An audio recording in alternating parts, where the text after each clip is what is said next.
Hi everyone, sorry for no video last week. I was too busy doing my dissertation, which is done. I'm free now, and also reason for the hat just being that, you know, just as many other people, I'm a mess during lockdown, but we're still going strong. So today I've got a kind of back core workout, which will hopefully get your biceps moving as well. Yeah, I guess we'll just jump straight into it. It's going to be the same layout, usually 4 sets for everything, but again, in the description I'll structure and organise the way the workout should go. But you're going to start with 30 seconds of reverse snow angels straight into 12 to 15 scapular wall slides. So I'll show you what those are.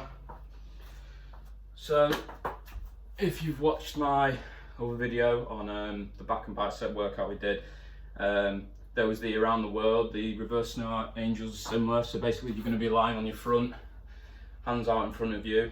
You're going to lift your legs from behind and your arms up. So I'll show you now.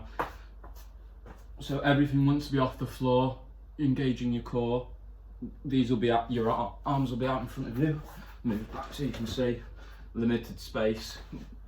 So as your legs are off the floor, arms out in front of you, but basically the motion is you're bringing your arms behind you, hit the floor, you bring them up and over, stay where you are.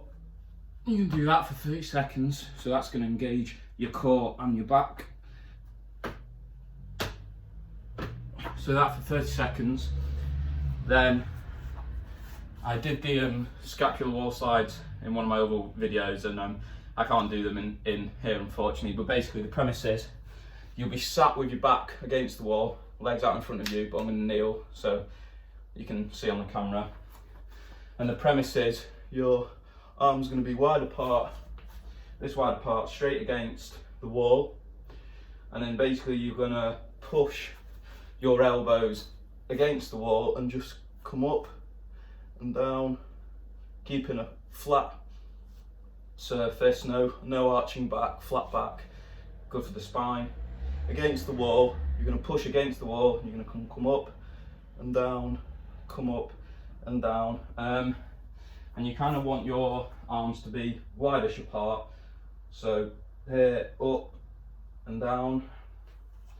So you're going to do that against the wall, you're going to push against the wall to create resistance. It's really good for your back muscles and your scapula. That's my scalp. Yep, alright. I'm gonna have to bring it down closer for the next workout. Okay, so once you've done 4 sets of those, that's 30 seconds of the reverse snow angels and then 12 to 15 reps of the scapular wall slides. You're then going to do, once you've done 4 sets, you're going to do 4 sets of moving planks for 30 seconds and then 30 seconds of the bear walk. So I'll show you what those are. So if you're not familiar with the plank, usually it's just standard like this. However, I want you to come over it a bit more, which is going to engage your core and your back. And for a moving plank, you're just going up and down, up and down, but try and keep yourself in one place. Like, try not to jolt around too much. And then rotate which arms you start with, because that'll work different muscles. Now for the bear walk, this is an unusual one, and you'll want to do it in a better space than out here. You want to have more length to go upon, because otherwise it makes it difficult. But basically the bear walk, so you get up on all fours, make sure you're parallel with your arms. You can see that my back isn't arched, so it's not up in the air, it's not down, it's forward, over. You're leaning your weight in front of you, and basically as your right arm goes forward, your left leg's going to come forward, and then that's why it's called the bear walk. And you can go backwards if you've not got the space like me. See if I can get a better angle. Bear walk over. Okay, so for the upper body, it's weight over, everything's flat, nice and flat, showing off my bum. you know, no arched back, totally straight. Right and left, left and right. If you've got preference of one or the other, then you can do that. So you're going to do 4 of those, so 30 seconds of the moving plank, then 30 seconds of the bear walk. Next, I have to change the blooming angle.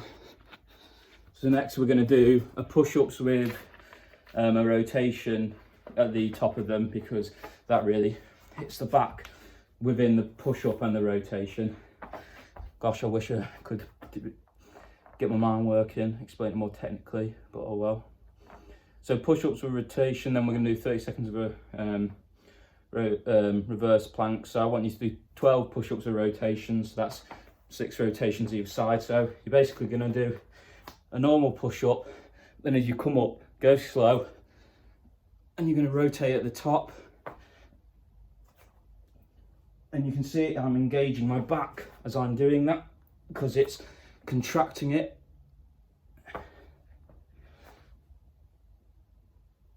So you're going to do 12 of those.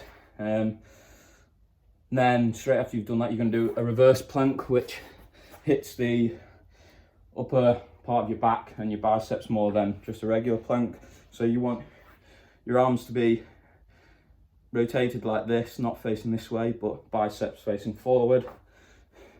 Get right behind them, and basically you're going to go into a plank, what you imagine would be a plank, and it's going to come straight up like this, and you'll feel that in your back and your biceps and probably a part of the shoulder, and you're going to hold that for 30 seconds.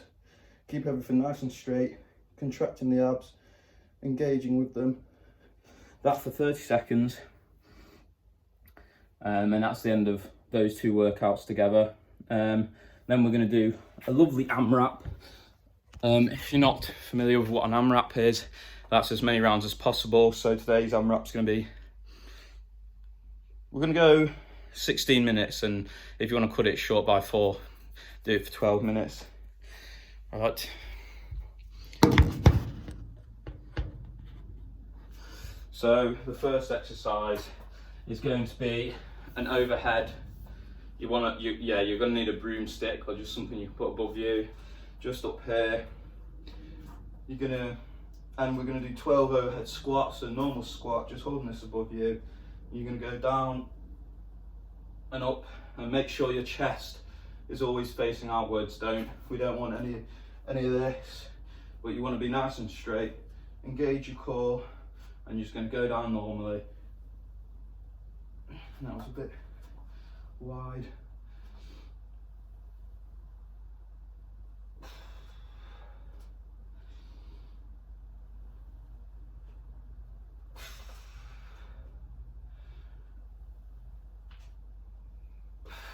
Okay, so you're going to do 12 of those, and once you've done 12 of those, you're going to do 12 elbow push-ups, which I've shown in the last video, but I'll show you in a second.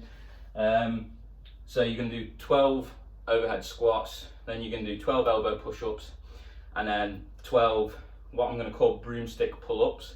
So you're going to get your broomstick again, or whatever you've got, put it behind your head, just past shoulder width.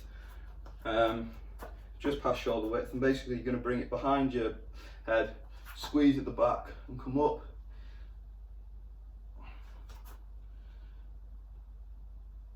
So it's almost like the pull-up motion, but with a broomstick. Yeah, so just above, behind your head, bring down, squeeze and push up. Right, and I'll show you what the elbow push-ups in case you haven't seen the video prior to this one. Okay, so the elbow push-ups for your back, you want them just, how would you say that? Mostly whatever feels natural. You don't want them up here, you want them by your side, and you're going to dig into them, feet on the floor, legs going this way. You can dig back into them, and you're just going to push. Try not to use your stomach to just lift you up like a push-up, but You're going to bring them back, squeeze, dig them into the ground, and push, and you should be able to feel it squeezing your back. Okay.